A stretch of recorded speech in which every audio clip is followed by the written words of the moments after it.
You're watching the Legends of Basketball Las Vegas Invitational from the MGM Grand Garden Arena on a beautiful Saturday night in Sin City, and a good matchup for you. Number 11 Gonzaga and USC meeting tonight here in Vegas. Along with Jay Williams, Roxy Bernstein with you. Welcome to Vegas. All right, Jay Will, we got a big matchup tonight. This is going to be a fun game, the Zags and USC. So we have one team in Gonzaga that has been nationally recognized as one of the most elite teams in this country for a long time. On the opposite end in USC, we have elite guards, potentially the first pick in the 2024 draft, Isaiah Collier. I am here to tell the world I think he has a chance to be special, but I'm seeing it for the first time. So I'm curious how the guards against USC are going to compete against the guards of Gonzaga. Well, the depth of Gonzaga, too. You look at the starting lineup for Mark Few. Jay Will, all 5 starters in double figures. 5 different leading scorers in 6 games. They have a balanced attack. And it starts with Mr. Anton Watson. Mr. Watson, that boy good. I'm telling you, 32 points against UCLA, had 15 shot attempts. Second time in his career he scored 20 points or more. And he needs to be aggressive because they have the front court advantage. On the other side, Jay Will, USC might have the best starting backcourt in the country. Ooh, look at you with polarizing I'm throwing it out there right away. Well, they got a guy that can play bully basketball. Now, I stood on the court next to Isaiah Collier because I actually wanted to see the size and the height. He's 6'4", 6'5". And then you have potentially the Pac-12 Player of the Year, Boogie Ellis. Scoring comes very easy to him, shooting close to a 48% from the three-point line. Boogie Ellis coming off a 28-point performance in USC's victory at home when they put up 106 points on Wednesday night. And they battled some injuries so far early in the season. But USC, this could be a big win for them on a neutral floor against number 11 Gonzaga tonight. Yeah, USC has a loss to UC Irvine. For basketball people or enthusiasts, UC Irvine is a good team. But USC did not have Boogie Ellis nor Kobe Johnson. But a guy like Ellis, I'm telling you, they all need to be prolific. Johnson, Ellis, and Collier are going to be the very disciplined Gonzaga team today. The Zags have won 3 straight. Only loss was to Purdue. That was over at the Maui tournament, which was played in Honolulu this year. I mean, what a wacky day in college basketball. You talk about Marquette loses, Duke loses to Georgia Tech, Kentucky loses at home. You know, this thing is up in the air for the best team to win a championship, and it's about a team that can string together wins. Let's take a look at tonight's starting lineups, brought to you by NBRPA. And there's a deep 3 from Boogie Ellis, and the rebound Graham Ike for Gonzaga. Attacking and inside Ryan Nembhard for the Zags. The Zags just have a way of getting every Nembhard on their team. Andrew Nembhard. It's worked out well for Mark Few. They just keep it going. One thing that will be fun to watch is the pace. Both teams want to get up and down. Isaiah Collier off balance and a wild shot. Here come the Zags and Anton Watson in transition. Good pass. And well challenged is the freshman Dusty Stromer missing inside. And Boogie Ellis off balance ties the game. Boogie Ellis. Lineup for the Zags. The starting 5 for Mark Few. As a foul inside called against the Trojans, and it's on their big guy, Joshua Morgan. Here is Mark Few, 25th season as the head coach for the Zags. And he's got the best winning percentage all time, a coach's minimum 10 years. He's won 23 or more games every season in the NCAA tournament for Gonzaga. I think that's a pretty good resume, right? I mean, 2 national championship appearances, countless #1 seeds, hasn't gotten over the hump yet. But I remember when a day where there was a guy named Jason Wright who couldn't get over the hump. And, you know, it's funny how things like that work out. Mark Few is one of the best coaches to ever do it. There was a guy back in the day, Mike Krzyzewski, that they said couldn't get over the hump. Yeah, a lot of I think it's worked out okay for him. Here come the Trojans wearing the gold tonight. Zags in the black. DJ Rodman Grad transfer from Washington State, lost the handle. And a loose ball corralled by Nolan Hickman. I love how Gonzaga has active hands. They work today against some of the post-ups of the bigger guards. And a three for the freshman Dusty Stromer. Four-star recruit, shooting 30% on the three-point line. But I love the spacing by the Zags. USC wants to drive and attack. It's going to lead for rebounds, and they can push the ball in transition, knock down those shots. Boogie got the flyby that missed the three, and there is Stromer on the glass for the Zags.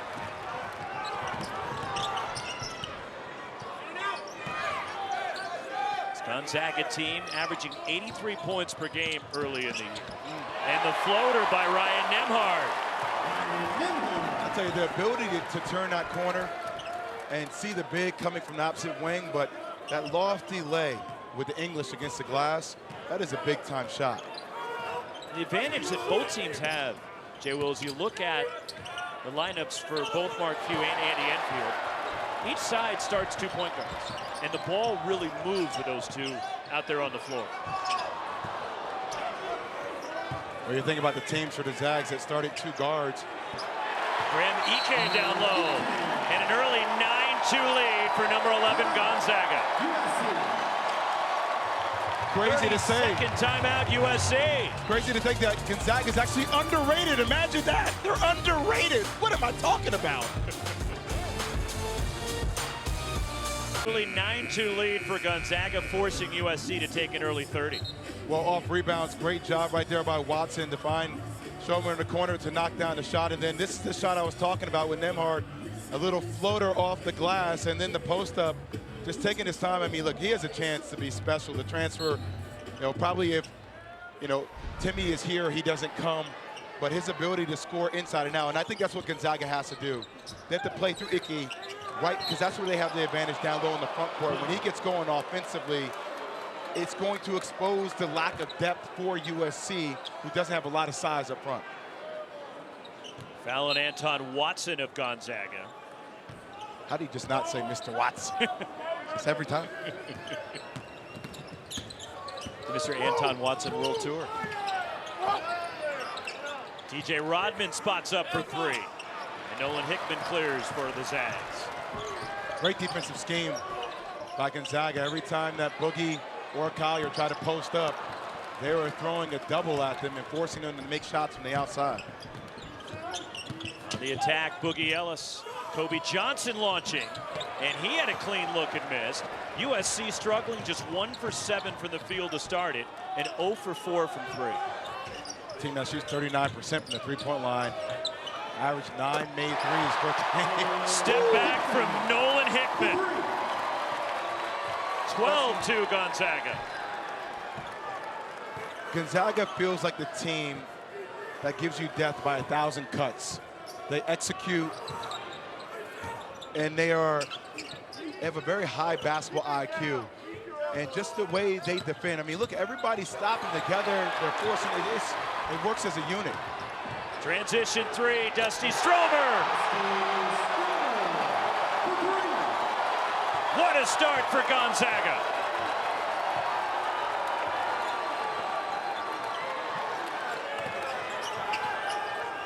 Trojans have to find a way to put the ball in the basket. And DJ Rodman had a good look, and the offensive rebound by Vincent Iwuchukwu. And a foul underneath, but Jay Will, it's all Zags early in Vegas. You talk about spacing, you talk about Stromer knocking down threes. This is what the Zags do. Hickman taking his time, a little step back action there.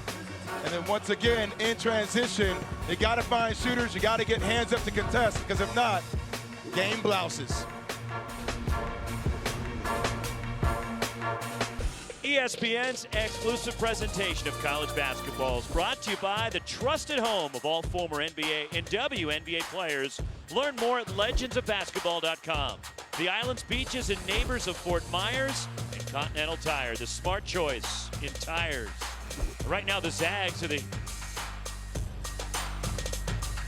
smart choice as Gonzaga, Jay Will, on a 13-0 run.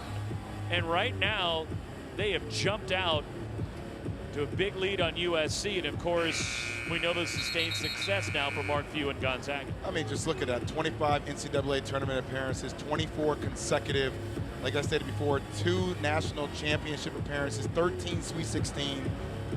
We were talking to him at shoot-around today, and just spending 48 days for USA basketball. Think about this. What better of a basketball environment conducive to learning when you have Mark Few, Steve Kerr, and Tyronn Lue on the same team, along with Grant Hill, who runs USA basketball, to literally think through how to organize and develop the right skill sets for your team to win. Freshman Arrington Page from his high school teammate as Isaiah Collier flipped it to him to end the drought for USC. You're USC, you're down 4-15, no need to rush. This is a long game. Gonzaga had their run, but you got to play strong defense. But what a move by Ike. Graham Ike will get to the line. Foul committed by Kobe Johnson of the Trojans. 2 shots for Ike, 6'9" junior from Aurora, Colorado. Who sat out last year at a lower leg injury, the medical redshirt for Ike. But monster numbers for Wyoming in the 22 season when he was first team All-Mountain West. On Sporting News 2022-23 preseason player of the year. A lefty, and I'll tell you, Roxy, he has great poise on the block. Just watching him, he gets to his spots. He obviously likes to turn over that right shoulder, but a very smart basketball player. And like we said before, if you start getting into the depth of USC's front court, that's going to be the major advantage for the Zags. And that's something that USC has been dealing with, even though, look, they've scored 106 points in their win on Wednesday night, the most they'd scored in over 20 years in a game. But the question is, 20 years, they hadn't scored. Oh, they scored 107 points in a game against Bradley in 2000. That was the last time they scored at least 106 in a game. Ryan Nembhard called for the foul. But the key for USC and Andy Enfield, talking to their coaches, Jay Will, is the front court scoring. Where are they going to get it from? They know the backcourt's going to produce. Kobe Johnson goes inside with Collier, with Boogie Ellis. Kobe Johnson, Bronny James hopefully soon. Yeah. What's going to happen on the interior for USC? Well, also, I put a lot of that on the guards. I think the guards are all prolific scorers. I think Collier has the ability to be a playmaker, but it's also the guards' responsibilities to deliver the ball on a silver platter for their bigs to go up and just finish strong. This inside from Graham Ike, and it belongs to USC as he was challenged by Vincent Iwuchukwu. That's the guy that Andy Enfield is hoping that can be that factor down low for them offensively. He's been through a lot. And a lot was made, of course, of the situation with Bronny James. He's been medically cleared now to resume practicing, and we could see him in a game soon for USC. He had his cardiac arrest in July. Vincent Iwuchukwu had a cardiac situation himself a year and a half ago almost now. Yeah, also coming off back surgery. I mean, look, he is super talented, just doesn't have the reps, and that's going to come in time. Open 3, and Ben Gregg the miss for the offensive rebound. Ike and the kick out. Ryan Nembhard drains it. Best threes are off of offensive rebounds, and once again, USC, a lot of players watching the fly of the ball. Ike just carving out space down low to grab that offensive board.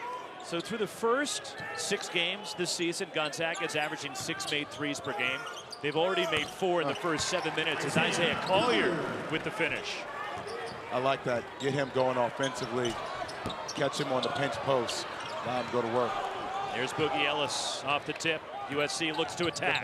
Page runs the floor. We talked about that today with Andy Enfield about kicking the ball ahead, playing fast, and then seeing if the bigs for Gonzaga can get back and running the floor. And that's how you have to play, with speed. 3 is blocked. Ben Gregg gets tipped ahead for Kobe Johnson. Attacks the basket. Johnson misses. There's Collier. Look at that. That's bully ball right there. And he draws the foul. Will get to the line. What a strong move again by Isaiah Collier, who is so physically imposing as a freshman. Well, Dusty Stromer is 6'6". And like we said earlier today, Collier is 6'4", legit 6'4", and 215 pounds. And he utilizes that frame all the time. And this is why people understand he has the ability to be a top pro in the draft coming up because of those shoulders and the way he plays bully basketball. Free throw rattles out for Isaiah Collier, who was the consensus #1 national prospect coming into USC. You alluded to it. Jonathan Gavoni earlier this week came out with his NBA draft predictions for right now. And our draft analyst at ESPN says that he will be the #1 pick in the NBA draft next spring. Super talented. Now look, a lot of people are going to question his decision-making. Averages around 5 turnovers per game. But because of that right there, I mean, how about this? His first game, within the first 17 minutes, Roxy, he had 3 and 1s against Kansas State. 3 and 1. So that body control and that balance is something that makes him unique in this game. Cut into the basket, and the layup falls off for Braden Huff as the redshirt freshman had a point-blank chance.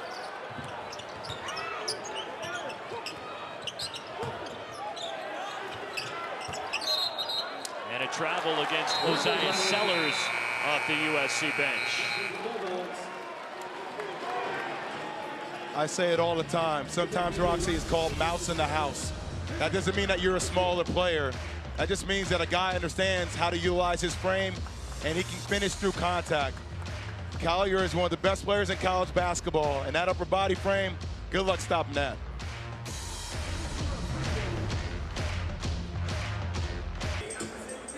We mentioned Bronny James. There he is. He is here with USC. In fact, went through shoot-around earlier today, went through pregame warm-ups with the Trojans. Here he was pregame as he has been cleared for full basketball activity. It happened earlier this week. He had the cardiac arrest in late July. And luckily, everything is progressing great for Bronny James, and we could see him out on the floor in a game soon, probably sooner than later. Yeah, I wish we could have seen him tonight. There's a process. Maybe we'll get a chance to see him when we actually call USC's games at Auburn. But I have to tell you, the one word that I would utilize to define him after speaking with him today is unafraid. Like, he is unafraid for everything he's been through, his work ethic. I love everything about him, Roxy. He trained today after everybody else left. He was the first one here. He was the last one to leave. Who does that remind you of? Right, that's his father, and that's and you wonder where he gets the work. And that's the approach that he brings to the game of basketball, and a very workman-like approach in everything he does. I think he's going to be a special talent. Tough runner from Anton Watson for Gonzaga, and his first points of the night. Zags by 10. They've led by as many as 14 already. I also tell you what Bronny James brings to this team. He'll probably be 6 man, but when Isaiah Collier turns the ball over a tongue, Andy Enfield can then say, come sit next to me for a while. Think about it, because you have another playmaker and a guy who's a very high basketball IQ, as we see Boogie Ellis starting to boogie a little bit on the court. He made 8 threes in that 106-point outburst Wednesday night. 8 of 10. Just by the way, I've made 8 of 10, 8 of 11 shots before. That's not something that just happens all the time. Nice footwork down low by Braden Huff for Gonzaga. Yeah, that's usually my percentage on layups, 8 out of 10. That's 8 of 10? That's fine. You got to start somewhere, Roxy. It's okay. Got to build your confidence somewhere. You weren't out there shooting with me today. How come you were afraid to pick up the ball? There's a reason why. Tough shot. And the rebound claimed by the Zags. Ryan Nembhard in transition. Has it ripped away by Gonzaga Sellers, and a steal for the Trojans. Harrington Page moves in, and he missed, and it's claimed by Gonzaga. Page a little slow to get up. I don't like the shot. I don't like the forced shot. Okay, all right. Braden Huff. All right. The redshirt freshman averaging 11.5 points off the bench, the former Illinois Mr. Basketball. Boogie Ellis, the tough runner. And the rebound, Ben Gregg. Roxy, the hard thing for USC at times. Strong move. No passes. Multiple possessions where there have been no passes. Too much one-on-one. It's been ISO basketball. And when there are no passes, the defense can all slug in because you guys aren't moving. So it's become stagnant. See, this is a good set. Get everybody rotating, force them to make plays and decisions. Boogie Ellis missing the open look. And the rebound batted around, and the Zags control it, Braden Huff. USC just 1 for 9 from 3. Like we said earlier, a team that's averaging 9 made threes a game, shooting 39%. And the offensive foul on Nolan Hickman.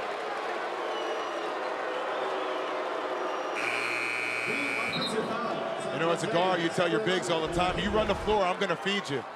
You know, and how about when the bigs actually get a chance to get the rebound, and they say, I don't need you, little guard, it's too easy. And by the way, that's where USC needs to meet a guy like Brendan Huff with force. Meet him early. Don't allow him just to get to the basket with ease.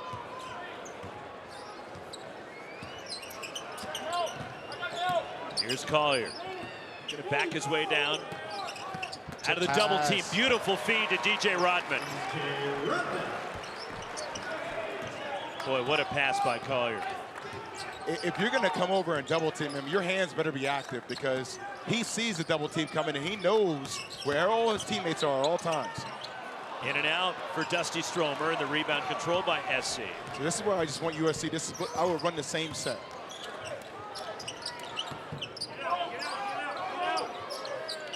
Kobe Johnson goes baseline. Spots up in the corner. Three. Kobe Johnson for three. Second most steals in the Pac-12 last year for Kobe Johnson. Talked to a scout today saying that he thinks he probably has the second best potential on this team outside of Collier. He's such a good on-ball defender. But now a foul is called, and the broadcaster jinx, it's on Kobe Johnson in second. This is why Collier's a pro. If you want to come out and be a double team, your arms just can't be up. They have to be active. He's able to see right in between the gap. You got to squeeze that gap when you're tackling. Look at the pass, boom. Right there, he takes that back dribble. He sees the trap coming even more. Ike has to stunt at him. If he's going to back dribble, you can't go. You got to go and come back. You got to keep him guessing defensively. If he stays on the block, then go double. But if he starts that back dribble, you got to get back to your man defensively.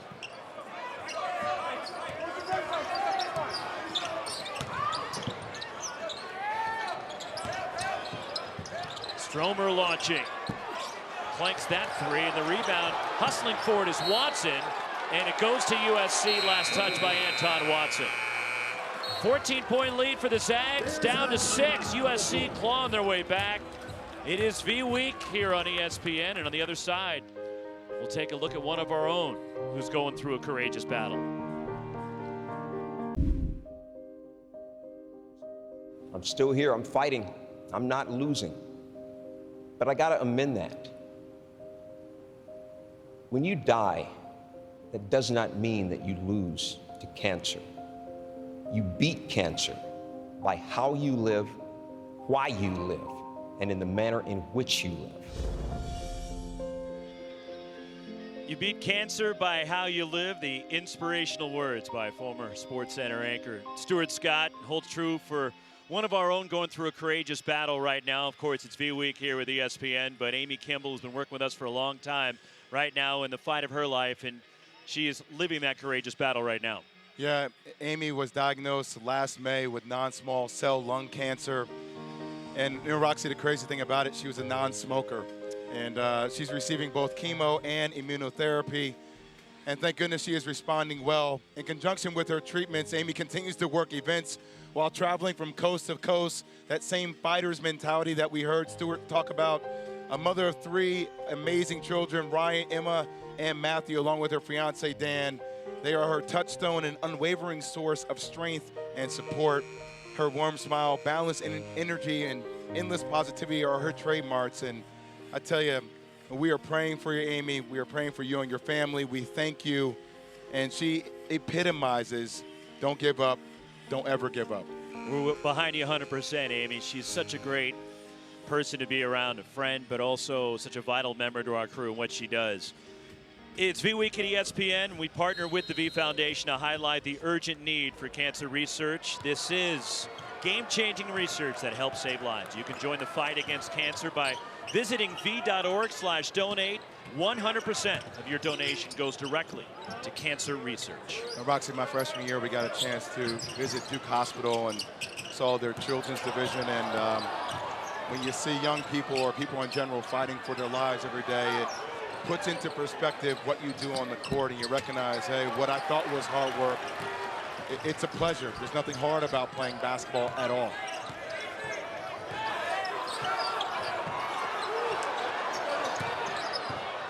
Ike has a ball strip, but a foul called on Harrison Hornery of USC. For the reach-in foul, his first. The USC foul is on number 24, Joshua Morgan. Actually, Joshua Morgan called for the foul, not Horner. And it's the second on Morgan. There is a tendency with the style and pace that USC plays with their guards and their shot-making ability that Gonzaga wants to play at that same style. And if I were Gonzaga, once again, you have a major advantage on the block. I would continue to work the block with Ike down low. Recovers in the post. And a double dribble and a Gonzaga turnover. Possession back to the Trojans. The Zags have gone scoreless for a little over 3 minutes. That's opened the door for USC to get back into the game. Well, this is it almost feels like Andy Enfield can't take Isaiah Collier off the court. He has 3 assists, no turnovers. The rest of the team 1 assist. So if you're going to post up or if you're going to have a playmaker on the court who's not looking for just his shot but looking for others, that is Isaiah Collier. DJ Robinson knocked away by Anton Watson. Give it up. Collier hustling back, and ricochets over to Dusty Stromer, who lays it in. And Stromer has 8 to lead Gonzaga. Got him slipping right there every time. And a foul will send Vincent Iwuchukwu to the line. Once again, sometimes it's not about being complex, it's about keeping it simple. Isaiah Collier, 215 pounds. You saw him push the ball down the court. You let the defense flatten out, and then you get a chance to survey the court. And that's what he does when he can take a bigger guard, even a smaller guard on the block. And I thought he was going to give the ball up, but sometimes the basketball guys are just in your favor. Right off the knee, right to a player. Now, will he get an assist for that? Yeah, why not? You can't be selfish with it, you know? Hey, look, if you want to give me an extra assist or two in the stats, I'm going to take it every time, Watson. Vincent Iwuchukwu rattles out as USC now 0 for 3 from the line. And by the way, they did give Ryan Nembhard an assist there. That's right. I mean, he passed the ball. It just went off came off his knee. That's still a pass. Still counts. Soccer style. Iwuchukwu. Now the Trojans 0 for 4 from the line.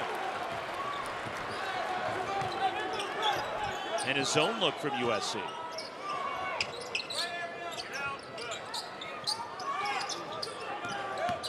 Nembhard on the baseline. And it's tipped to Boogie Ellis. USC brings it across. Approaching 6 minutes to go. Run it again. Keep it easy.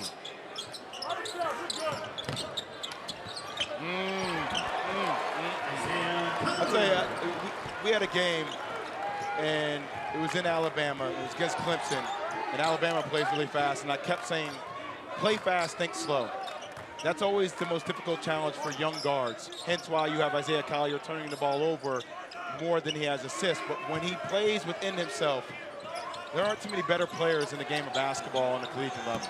Step back miss by Ryan Nembhard. Here come the Trojans again with Collier. He'll attack.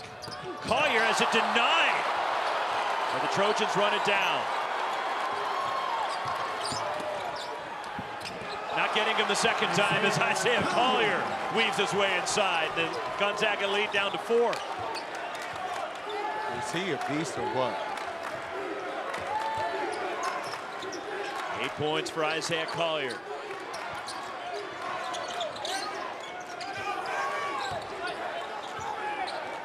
You see right now for Collier, USC's guards are standing up defensively, looking a little tired. And the 3 rattles in for Braden Huff. That was one of those rotations that should have came from Collier, but he's gassed, he looks winded. That's where the addition of Bronny James for this team will be extremely beneficial, to give guys like Collier a blow, give guys like Boogie Ellis a chance to replenish on the sideline for a second. Brings depth to their backcourt. Boogie Ellis created some space somehow and got it up and in.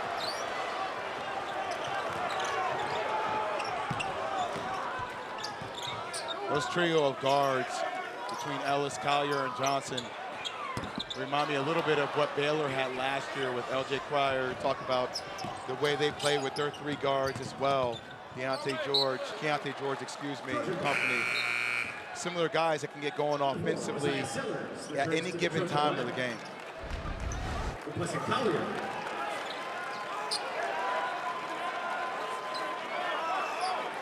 And that's where you get into some NBA scouts a little bit, Roxy. You see Stromer coming from the weak side blocking it. He's athletic, but he doesn't have explosive NBA type of athleticism for Collier. Not yet. Vincent Iwuchukwu has it knocked away. Stromer transition three, in and out. And the rebound and a tie-up, and the arrow belongs to USC. 5-point lead for Gonzaga. 3:49 to go, first half in Vegas. ESPN's exclusive presentation of college basketball is brought to you by DirecTV. Stop compromising. Start watching. Upgrade to DirecTV.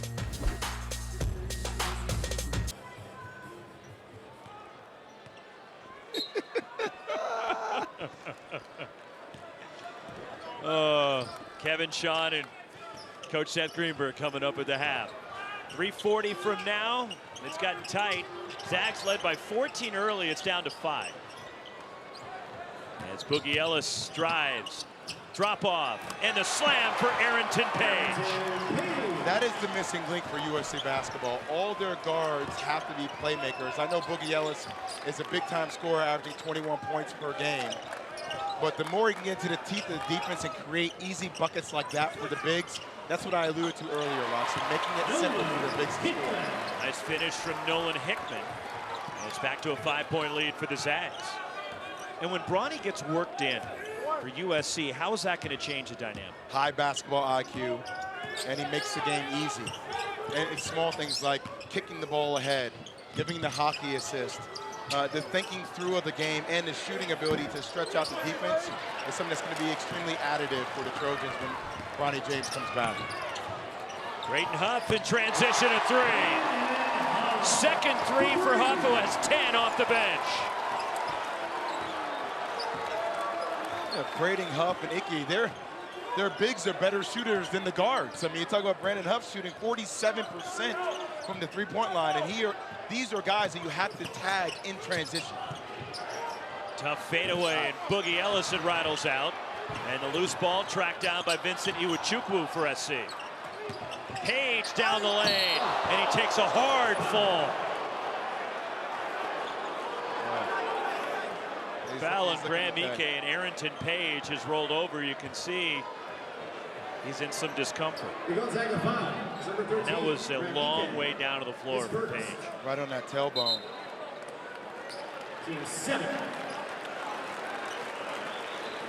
Thank goodness he's able to get up and walk that off. That is scary. Yeah. You know, it's a tough foul by Ike. That's what you want. You know, I'll tell you right now, a lesson for him moving forward is when you go up like that for Page, and you come down the lane, you gotta go up with 2 hands. You gotta go with 2 hands, and you gotta brace yourself for contact. And you're talking about a freshman, a guy who's super athletic. He left himself prone. Yeah, you know, that's something that you learn as you play this game. You know, when you get to the next level, you know, NBA teams, the good college teams have rules about no easy tools, and you know, people aren't trying to be made into IG posts, you know, or social media memes. You know, guys are going to give you a hard foul. You got to go with 2 hands. So our crew of Randy McCall, Greg Nixon, and Chance Moore went to the monitor to see if it warranted anything more than a common foul. They'll stay with the common foul, so no upgrade to a flagrant 1. And because Ike made a play on the ball. He made a play, but that's what I was talking about for Page. He exposed himself here by going off 1 hand. And don't get me wrong, look, it could have been electric play if he was able to pull that off. But you got to know a guy like Ike, who's a veteran, who understands how to play, he's going to give you a hard foul. And that's the right play if you're Ike. I mean, you're going to make him earn it at the free throw line. And unfortunately for Page, he landed right on that tailbone. He left himself susceptible because of what you talked about. You got to go in strong with 2 hands. I mean, look, when I came into the league, there was a guy in the league, the enforcer, Charles Oakley, that if you were coming down the lane, you knew right away, I'm going to shoot a floater, or I'm going to brace myself to get hit in the face, right? Like, that is, but by the way, that is basketball, ladies and gentlemen. Like basketball is a physical game, and when you come into the lane, you should be met with force. And I'm glad we're getting back to that a little bit. And by the way, you didn't see anybody from Gonzaga help him up. Like everybody, okay, he's okay.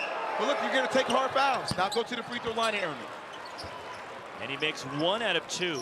Page has 7 off the bench. USC just 1 for 6 for the free throw line now. And it's a 7-point lead for the Zags, approaching 2 minutes to go until halftime. Good pass. Graham Ike. And a foul will get Ike to the line. As it was a clean block by Page, but Oziah Sellers got him down low. We talked about the IQ of Ike. Utilizing ball fakes, head fakes, recognizing the athletic ability of the USC bigs. But they are prone to leave their feet on every ball fake or head fake, and that's where he takes advantage of. That's easy living down there for him.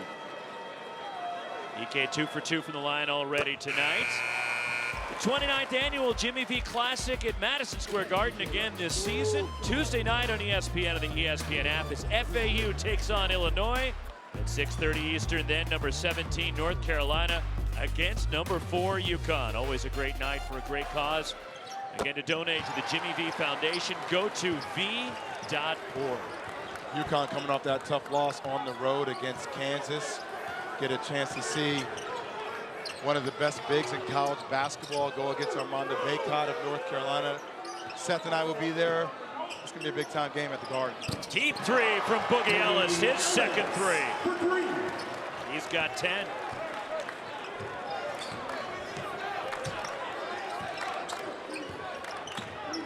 That's going to be a great doubleheader at the Garden.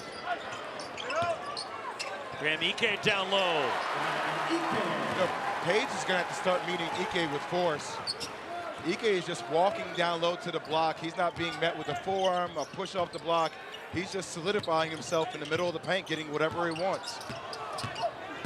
Arrington Page backing in. Still 10 on the timer. Isaiah Collier finds DJ Rodman. Free. DJ Rodman for 3.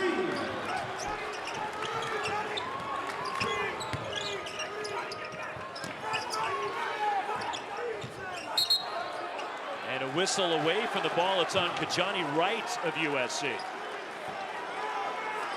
Now, First on Wright. If you're gonna blitz the ball screen, or if you want to say red, you got to be tight. You're seeing Ike came out too far wide, and you got to be right there on the hip of the defender setting the screen to not give him any lane, because he's so good at changing and being shifty with angles. He's going to split you or get around you. You got to bottle him up. That's what Mark Few talked about today. We have to bottle Isaiah Collier up and get the ball out of his hands and force somebody else to make a play.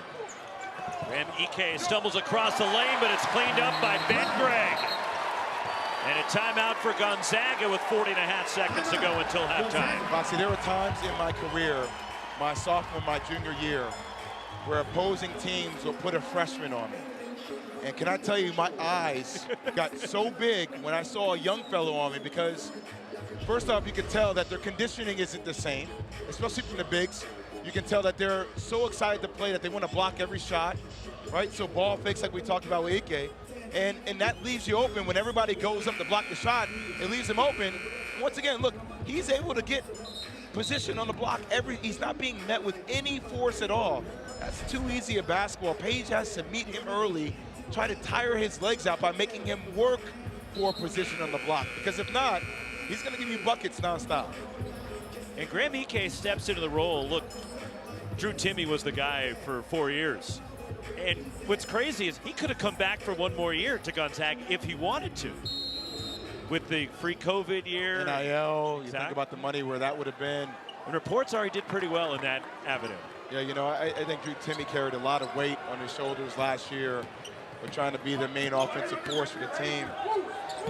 You know, that's what happens. That's the weight of being on the blue blood like Gonzaga.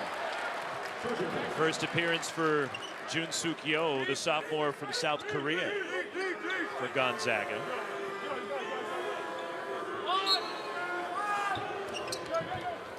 Ten-second differential between the shot clock and half clock. Here's Boogie Ellis down the lane. The tip, Vincent Iwuchukwu got it up and in. Now the Zags can play for the last shot of the half. Too early. Too early. Graham Ike off the window. Good shot. Still very early. One last run at it for USC. Collier gets inside, and he's fouled with 9/10 of a second to go in the half. All right. So young players at home. It's something that I used to work on all the time. And it's so good because Isaiah Collier does it every single possession as you're watching Ike go up, down low, getting footwork. Your shoulders are knives. I want to stick my knife in the middle of your chest every time I drive. And you notice every time Isaiah Collier is able to get to certain, he doesn't look for angles to try to beat you to the spot. He pushes you through the spot by sending that knife through the middle of your sternum. And when he gets you bouncing back, now he has you at his mercy. He can finish through you at the rim, or he can pull up for that little mid-range shot, and that's what makes him a unique talent. Those knives of his shoulders, he doesn't have to blow by you. He catches an inch on you, he's going to push you out of the way. One more for Collier. With 5 assists, 8 points in the first half. USC just 1 for 8 from the free throw line. Halftime, and it's a 7-point lead for Gonzaga. Good for Collier, a 79% free throw shooting team. This team also shooting around, 70% from the free throw line in general. That's a lot of points you left on the board when you're down. It's a close game.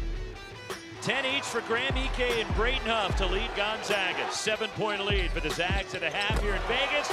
Now we go to Kevin Connors, Sean Farnham, and Seth Greenberg in the studio. You're watching the Legends of Basketball Las Vegas Invitational from the MGM Grand Garden Arena.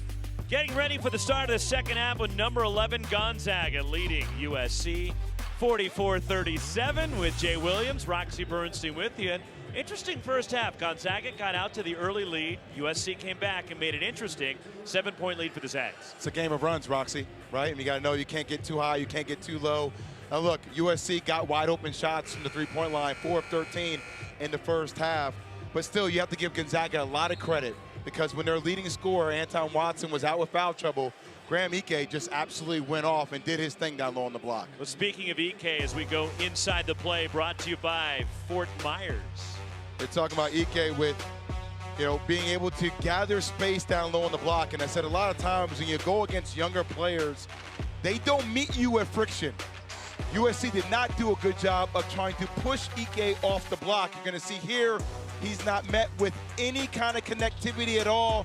He's able just to kind of roam. Now, I know that USC is in the zone, and you're seeing down low them point towards the left wing for a wide open shot. But when a big like that has all that space and he's able to turn over that right shoulder, look at the head fakes, look at the poise, and he's got his way down low on the block.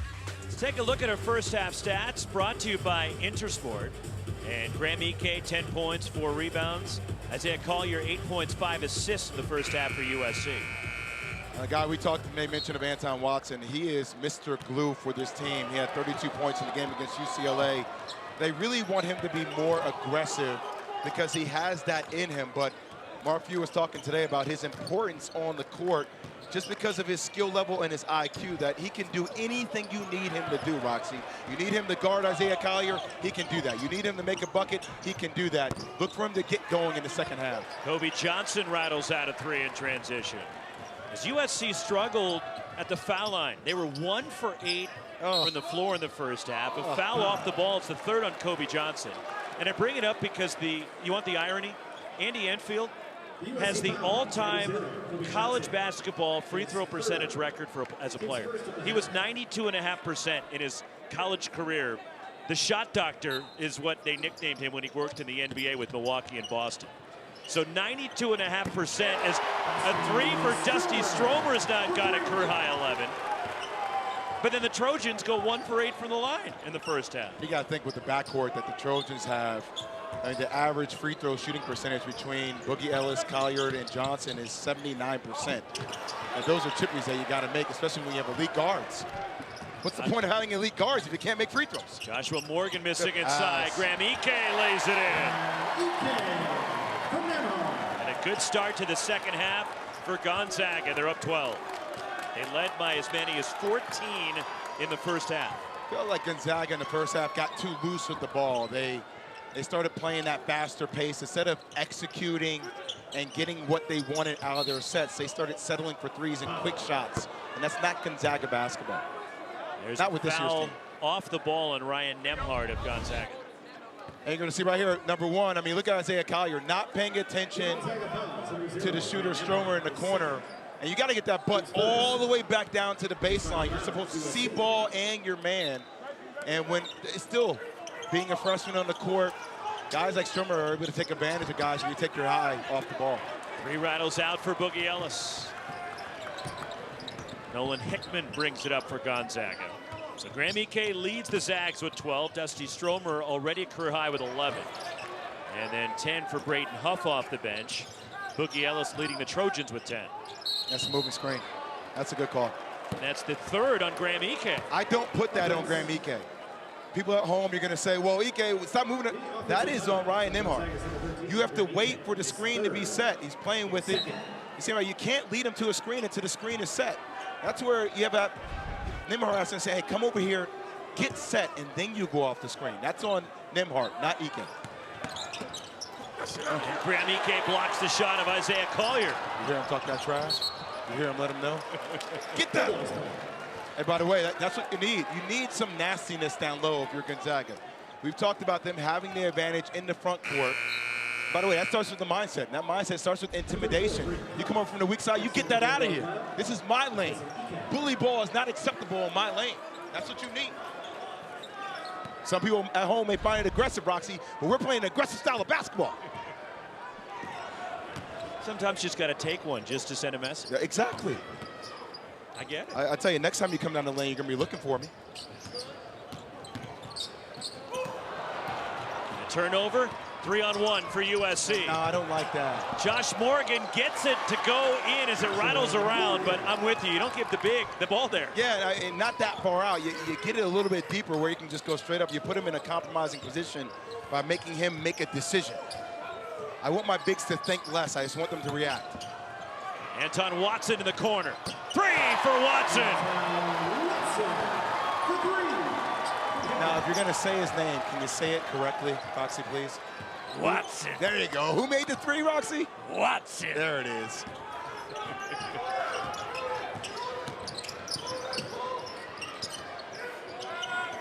Great start to the second half for the Zags.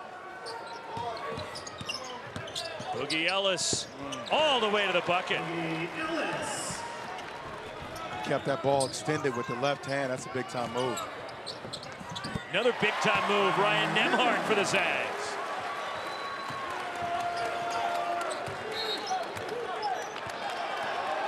And a timeout for USC. Gonzaga, a 13-point lead in Andy Enfield. Not thrilled with the start to the second half for USC.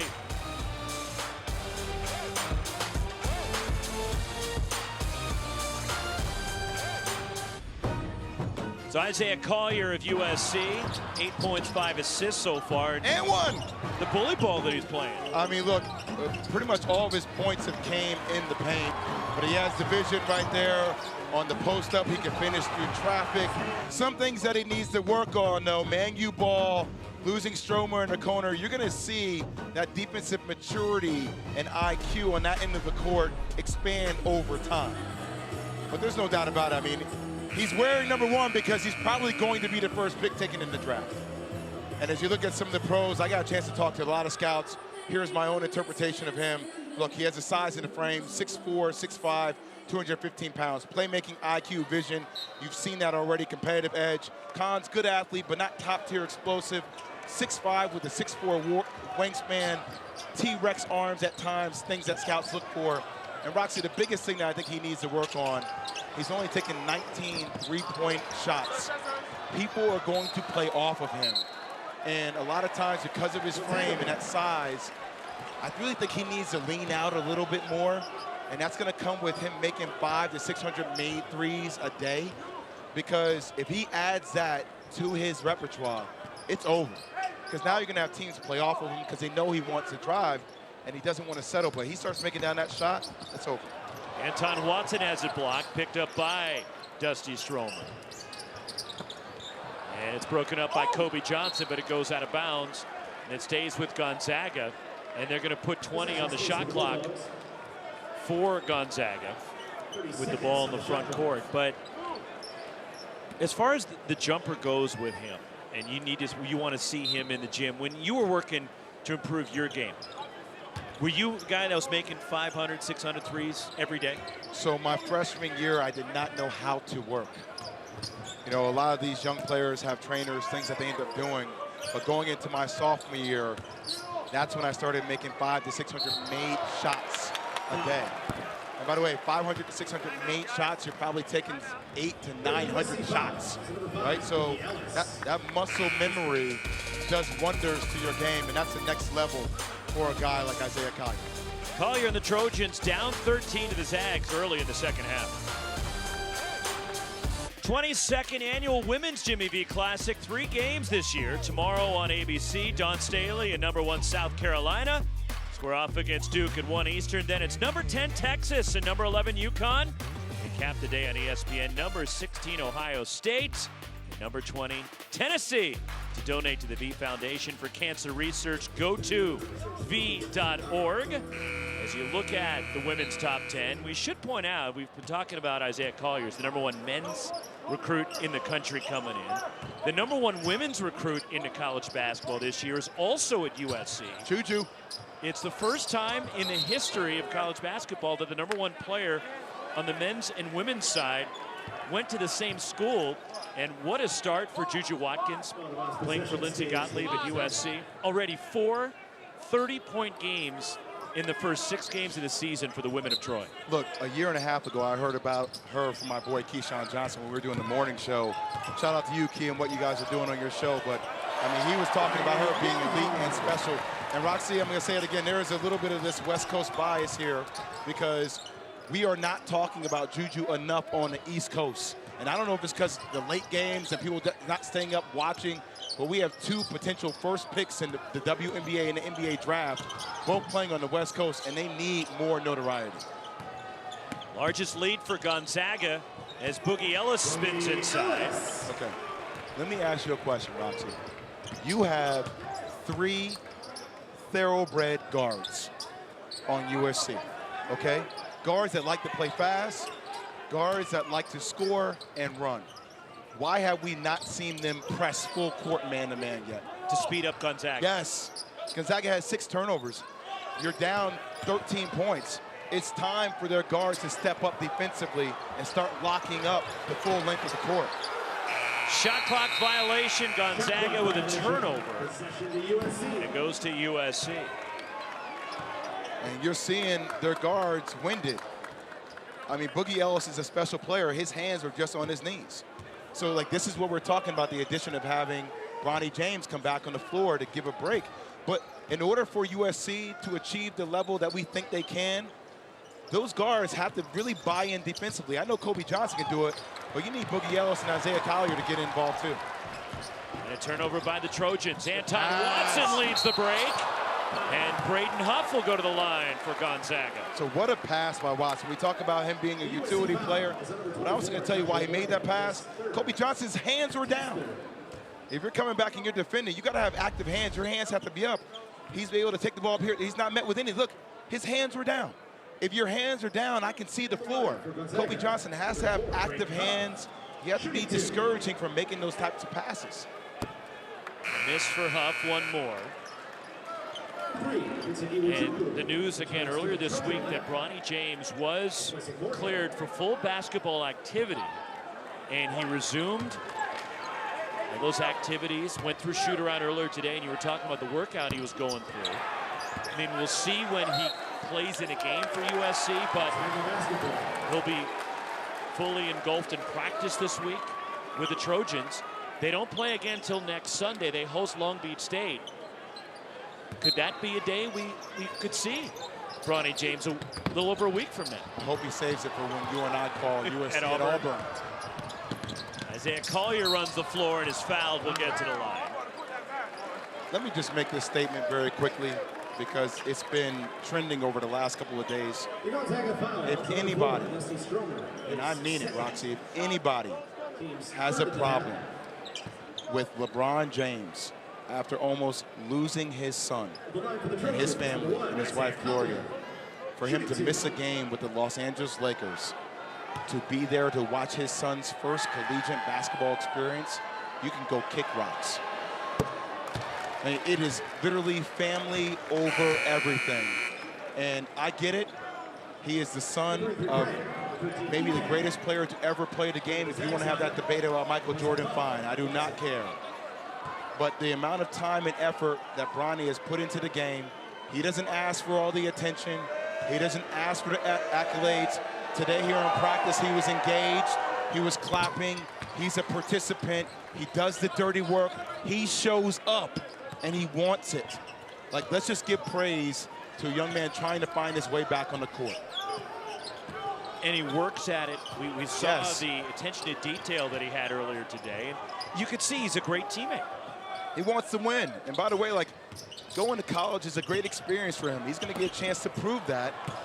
And I'm just glad he's okay to play the game of basketball again. On the reload, Dusty Stromer missing the three, and Boogie Ellis the rebound. Here come the Trojans, trying to get it back to single digits. Collier gets inside, has it stripped, and the loose ball, there's Graham Ike, and Collier tied him up. The arrow belongs to USC. Possession to USC. I thought he missed the lob in transition, got a little bit too deep, and active hands there by Gonzaga. But I love the fight by Collier. That's the competitive edge we were talking about here. Going against a guy who's 6'8", you know, 240 pounds, and yeah, small guards, that's right, stick with it, let's get it. And a whistle off the ball, and Graham Ike with the foul, and for Ike, that's his fourth, with 13:33 to go, and a big problem for Mark Few. So Ike's gonna have to sit for a while. Yeah, but now you're bringing a guy in, Brandon Huff, who's shooting 47% from the three-point line, and the tendency for bigs sometimes is to run back and secure the paint. And Huff is really good at catching the ball in second-hand transition and knocking down the shot. That's the right call. And now an illegal screen called against Arrington Page of USC. Oh, we're seeing USC press up a little bit, huh? Okay. I wonder if they had a little earpiece over in the huddle hearing you. And the infield knows how to play this game. He's one of the best coaches there is in the game of basketball. A couple of years ago, Pac-12 Coach of the Year is Kobe Johnson the steal. 2-on-1, Boogie Ellis off balance, and then at the rim, it's denied. Ben Gregg blocks the shot of Harrison Hornery on the follow-through. Now Boogie gets the roll. 16 for Boogie Ellis. Nolan Hickman attacks, and off 1 foot and the window. By the way, Gonzaga's doing a good job in beating the press, but what have you seen is speeding Gonzaga up. Gonzaga's playing at a way faster speed than what they were originally in the opening of the second half.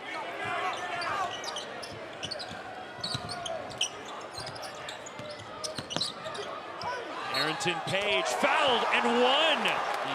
And Nolan Hickman looking around going, didn't mean to do that. For the basket.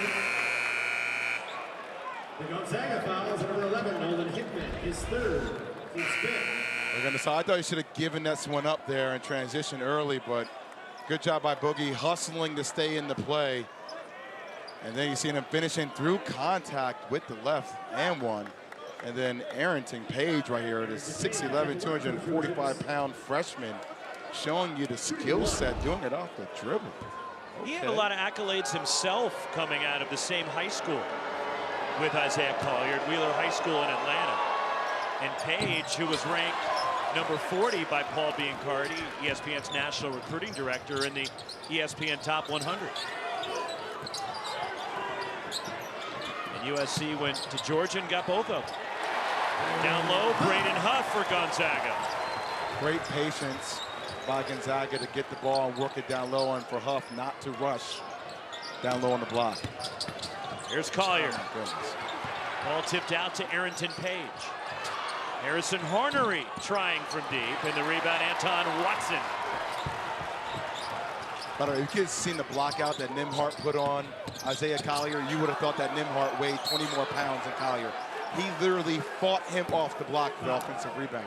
And that's the thing is, Gonzaga, they do the little things, and they're not afraid to make a play to let somebody else get the accolades for the Zags. They're up 11, number 11 Gonzaga in USC in Vegas.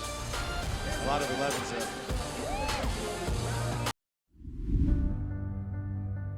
Don't give up. Don't ever give up. And that's what I'm going to try to do. Every minute that I have left, I will thank God for the day and the moment I have. It's V Week at ESPN when we partner with the V Foundation to highlight the urgent need for cancer research.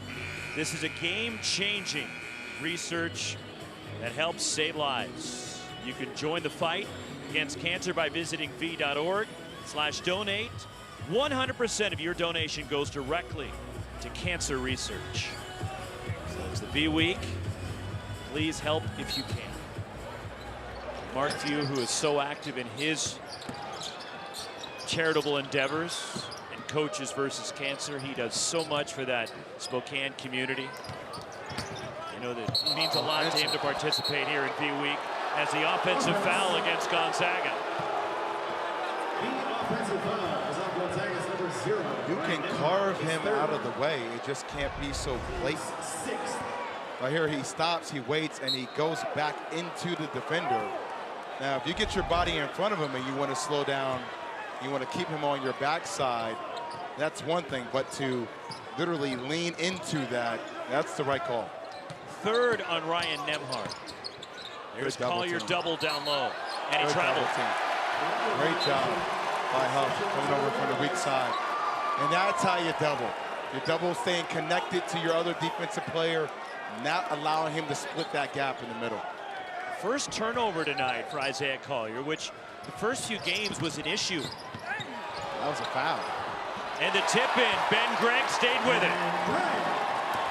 I mean, how resilient is Gonzaga? Just when you feel like USC is about to make a run, they get a strip, they get a stop, they make a couple of difficult buckets, and they just continue to extend this league. I am thoroughly impressed with Mark Few's team this year. I know they're ranked 11th in the country, but actually it feels like they are an underdog. It doesn't feel like, you know, it's, and I know a lot of teams are up in the air, but this team has something to prove. Well, it's funny because Gonzaga wasn't picked to win the West Coast Conference this year. St. Mary's was the preseason pick to win the WCC.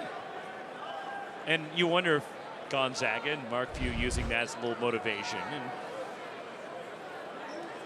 they were picked second to St. Mary's. Yeah, St. Mary's is a good basketball. I know they're trying to play faster this year. I don't think we'll be seeing them play as fast. I think they'll slow it down back in pace. By the way, you know, you get a chance to watch a lot of high school basketball. And I know we're talking about speed here. I know the Zags never have to worry about the shot clock or things of that sort. But I saw a high school basketball game where a team held the ball for 6.5 minutes in a game. And Roxy, I'm at this point where I just feel like we are ready for a universal shot clock. Like, let's for high school basketball. For high school and college, I feel like it should all be the same. I feel like the way you play in college should be the same way you should play in high school. We should all go to a 24-second shot clock. And I know basketball traditionalists will say, no, we like 30. But I mean, the women's game is playing with the 24-second shot clock. And I feel like us as a men's game, it should just be 24 across the plate for everybody in the game of basketball. Foul will send USC to the line, the first on Ben Gray.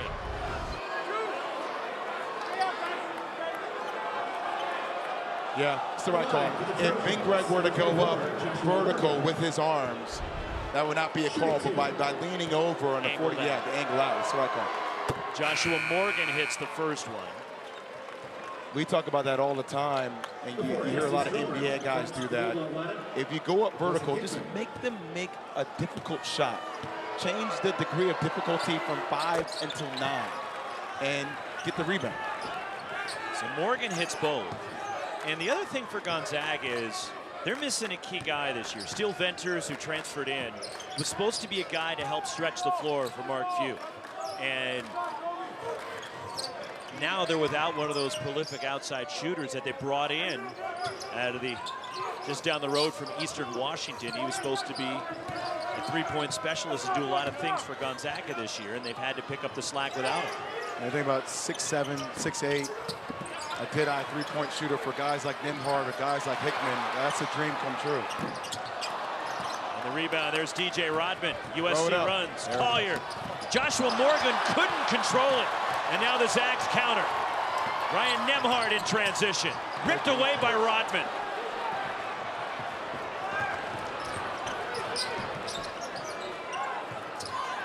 See right there, like that's the next level of his game. If he had the confidence to shoot the rock. The ball got swung very quickly by Johnson. Should have been a shot. Here comes Gonzaga. Good. Gregg draws the foul on Joshua Morgan, the fourth on Morgan. Ben Gregg has been impressive as a junior.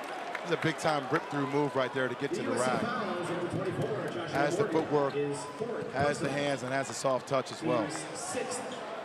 And another player Gonzaga was hoping to have, but a medical retirement for Caden Perry because of the back issues that he was dealing with.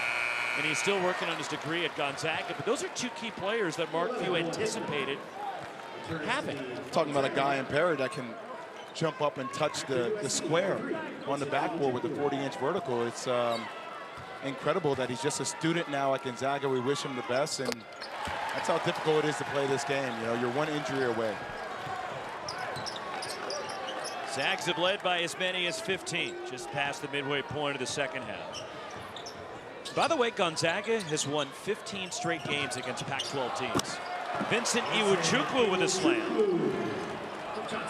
The last time a Pac-12 team beat Gonzaga was December of 2015. UCLA beat the Zags at the Kennel. I'm sorry, 2015? 2015. 45-15 under Few against the Pac. They've won 15 in a row, 20 of the last 23 against Pac-12 teams. Anton Watson goes baseline and follows up his own miss. Even I noticed the PA guys getting into it. It's Watson. That boy good.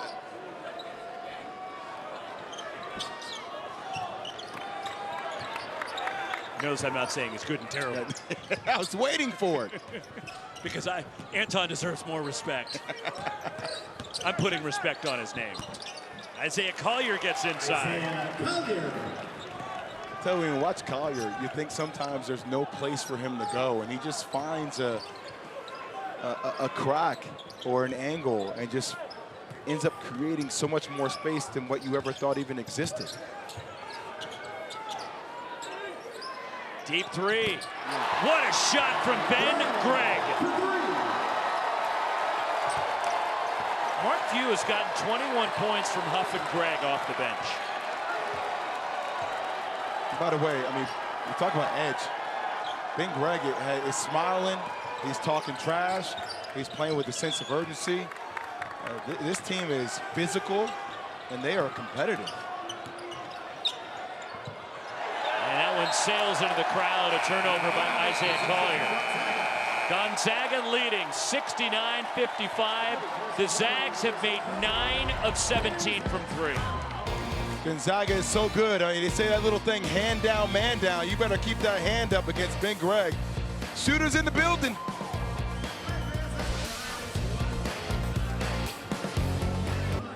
(69-55), number 11 Gonzaga leading Nick Young's alma mater USC. As Nick, Swaggy P, sitting with Sam Perkins. Sam Perkins.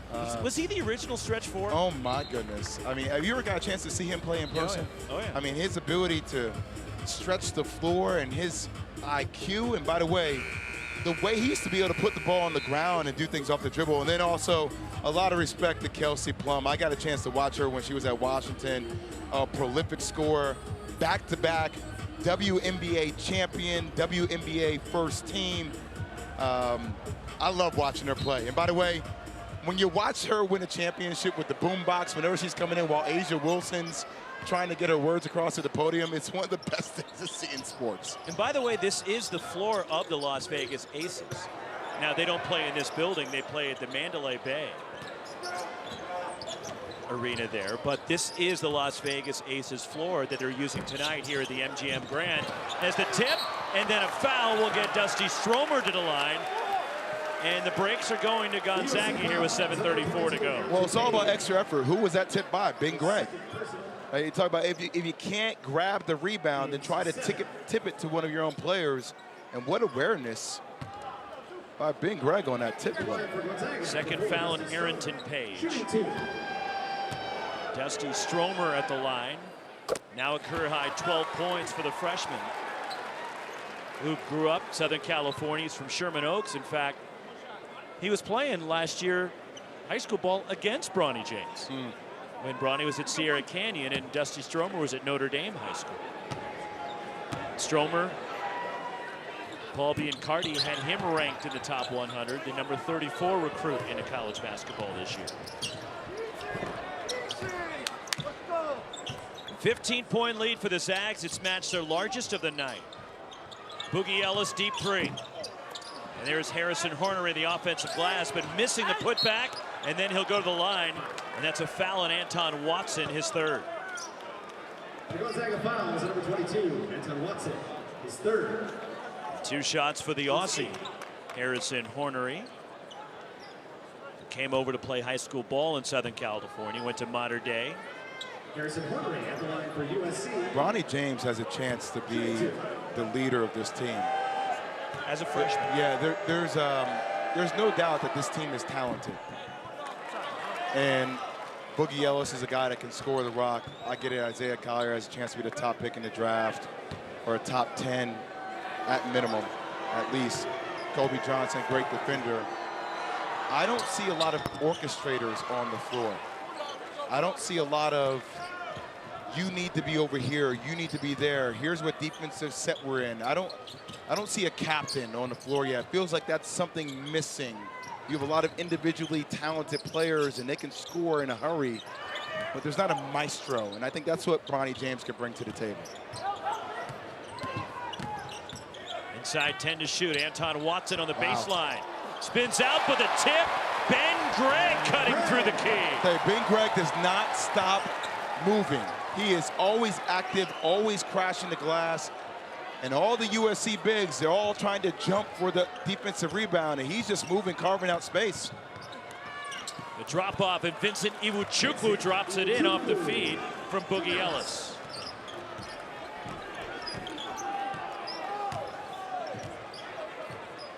And this is kind of what I'm talking about. Like, where's the pressure?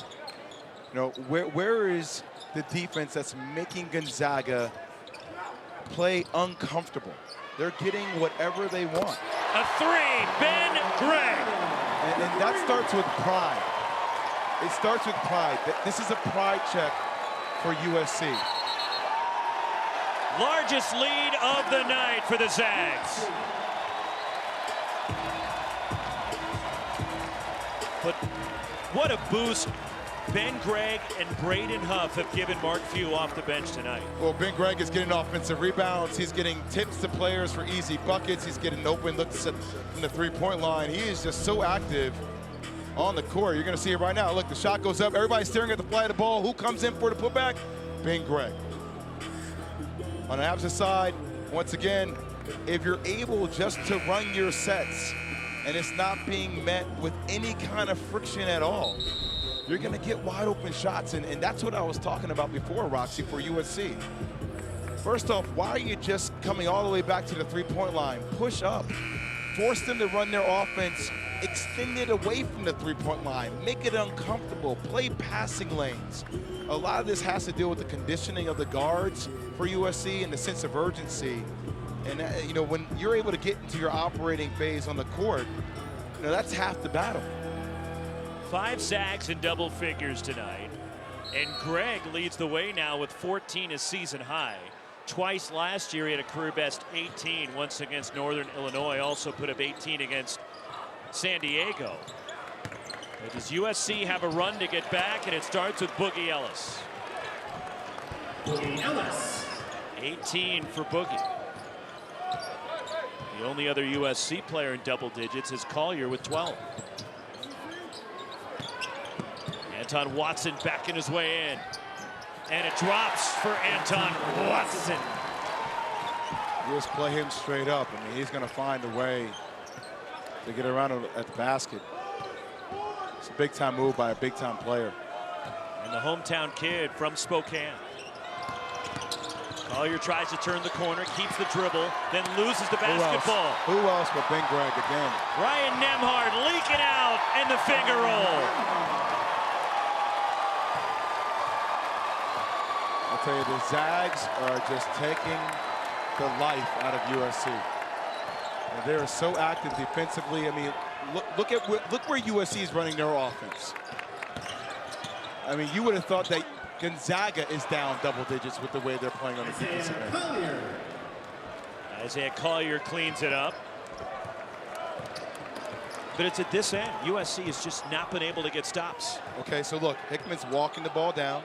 Hands are down here defensively. They're not being met with any resistance. All right, there we go, Boogie. That's the kind of intensity. You got to play. You got to compete. And I'm okay with the foul. I'm okay with the foul. Compete.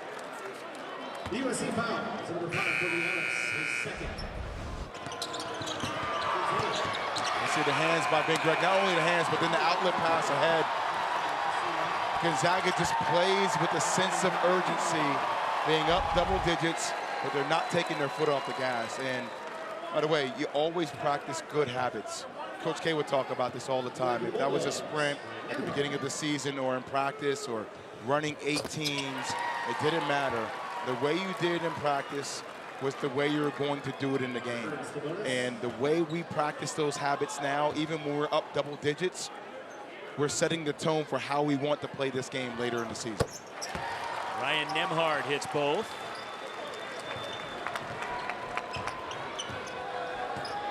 (81-63) Gonzaga.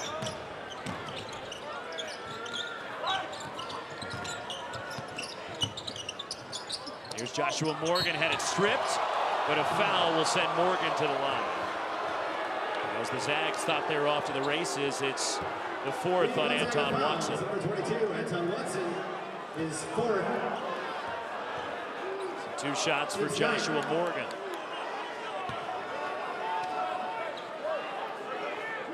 Number 24, Joshua Morgan at the line for the Trojans. Shooting 2. Morgan 2 for 2 from the line. Leaves that one short. All right, so they're up double digits. Watch Grant Macon. Show, active hands. Gets back, sprints back. Show, active hands. I mean, they get a foul on the strip, but that's the kind of sense of urgency you want from your big on every ball screen. It's a sense of urgency. He gets there, he shows, and he sprints back. And he's playing with 4 fouls. Yeah, there's no half-assing anything. I mean, that's what you need from your leaders. They come with a certain demeanor in everything they do. Ike doubled, and a tie-up, and we're going the other way. USC basketball, but Gonzaga has this one in control with 3:50 to go. 81-64, the Zags trying to close it out. ESPN's exclusive presentation of college basketball is brought to you by the trusted home of all former NBA and WNBA players. Learn more at legendsofbasketball.com. And by Old Trapper. What's your beef? We'll have the exclusive reveal of the college football semifinals, Rose Bowl game, and the All-State Sugar Bowl. New Year's Day on ESPN. Reese and the guys will also unveil the New Year's 6 bowl games. Have the final top 25 rankings in a 4-hour special. All starts at noon Eastern, 9 a.m. Pacific, after Sunday NFL Countdown on ESPN and the app. And I would not want to be sitting in the college football playoff committee room, because those were the rankings coming into today. Georgia losing to Alabama. So no teams from the SEC. It's potentially possible. Michigan won, Washington won, Florida State won. And Texas won. Texas won. And Texas won at Alabama. Yeah. Oh, looks like you got your 4. Boogie Ellison fade away. But could you see it where the SEC is not in the college football playoff? Are you asking me as a betting man? Because as a betting man, since we're here in Vegas, I'm going to say no. I'm going to say no. Okay, then who gets left out? I don't know. I'm not qualified to make those types of decisions, Rocky. But if you're going to put somebody in, you got to take somebody out. And Bill Walton doesn't do it. Bill's got all 12 Pac-12 teams in the college football playoff. Yeah. Still. Georgia? I don't know. Boogie Ellis from deep and hits a three. First three of the second half, USC has made. First three, 17 minutes into the second half. 83-69. Well, we know Washington is in, right? They're going to be in, and they had an impressive win against Oregon here last night. Speaking of impressive, Nolan Hickman gives the Zags 6 players in double figures tonight. They call him Sticks. I will tell you today, he was pushing everybody in shoot around in the practice. Just has a very high IQ and understanding of how to play this game. Kobe Johnson, the reverse for USC. Hey, Zags are going to be a problem at the end of the year. You're looking forward to that matchup they have with UConn in a couple of weeks? Yeah. And I tell you, we talk a lot about Isaiah Collier. Today, just 2 of 7 in the second half, 0 assists in the second half.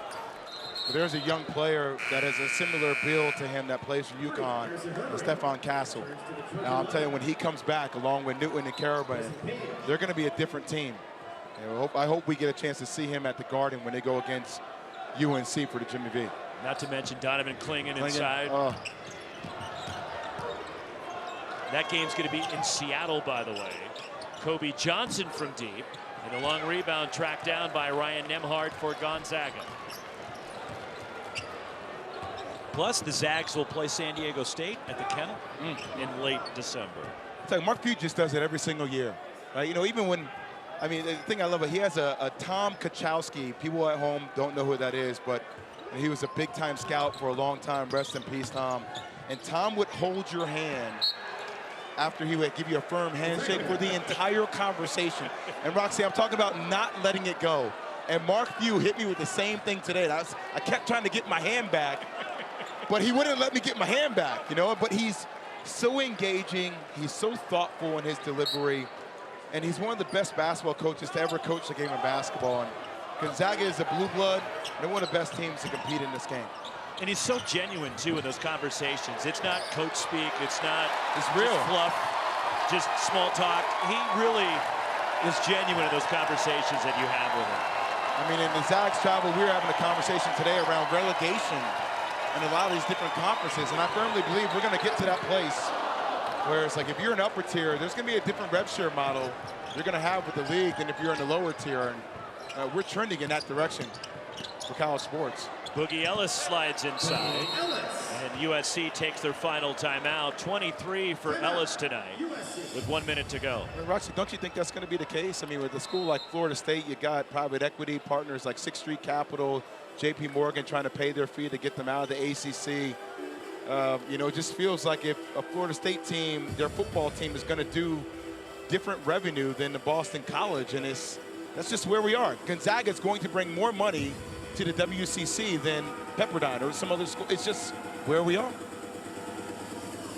Coming up next, Sports Center from LA with Stan and Linda. They'll have a recap of the SEC championship game. Which 4 teams will head to the college football playoff?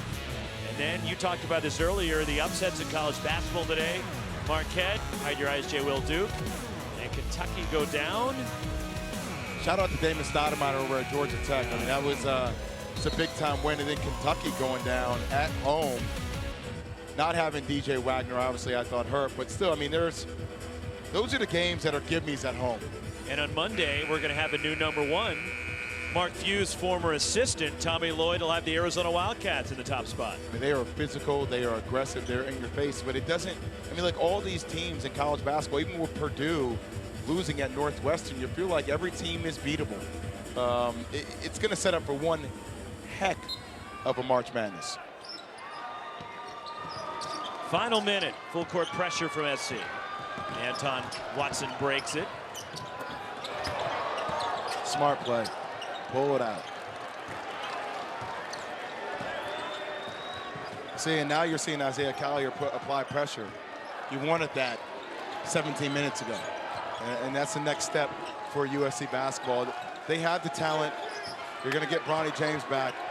I think they just need to find that extra gear defensively. Dusty Stromer, 3. And the freshman has made 4 threes tonight. What a performance by Gonzaga here in Las Vegas. To all the people that had the Zags written off, they are going to be right back when it counts the most.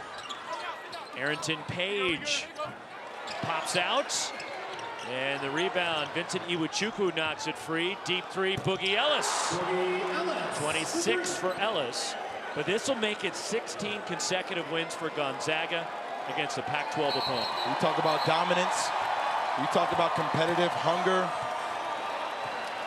This is a team with some new faces, but the same style, the same marked view vengeance in which they play with. So Greg Nixon puts a stoppage to the trash talking that Graham Ike and Boogie Ellis were going through midcourt. And Graham Ike just motioned to the scoreboard. Hey, he's the enforcer. I told you, I mean, he's given hard fouls today. This Gonzaga team set a tone defensively, and that's the reason why they won this game by double digits. 89-76 Gonzaga knocks off USC as the number 11 Zags hit 12 of 22 from 3 tonight, and they shoot 52%. They hold the Trojans to 6 for 22 from 3, and in the second half they really stifled USC. Gonzaga is going to be a heck of a team in the WCC. They did it on the defensive end, and USC is going to be okay. Just need to find that next gear. 6 Zags in double figures as they knock off the Trojans in Vegas. For Jay Williams and our ESPN crew, Roxy Bernstein, so long from Vegas. Coming up next, SportsCenter, Stan and Linda from LA.